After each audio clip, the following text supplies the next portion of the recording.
In today's video, I'm going to show you how to troubleshoot indexing issues in Cursor so your AI features work smoothly. First, if Cursor isn't indexing your project properly, try refreshing the index.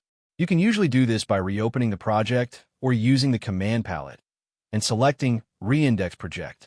Next, check your project size. Very large folders or unnecessary files can slow down or break indexing.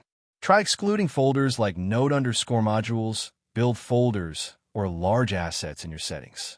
Also, make sure your internet connection is stable, since Cursor relies on cloud features for indexing and AI functionality.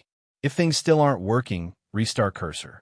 This can fix temporary glitches and force the indexing process to reset. Finally, keep Cursor updated. New updates often include fixes for indexing bugs and performance improvements. And that's it.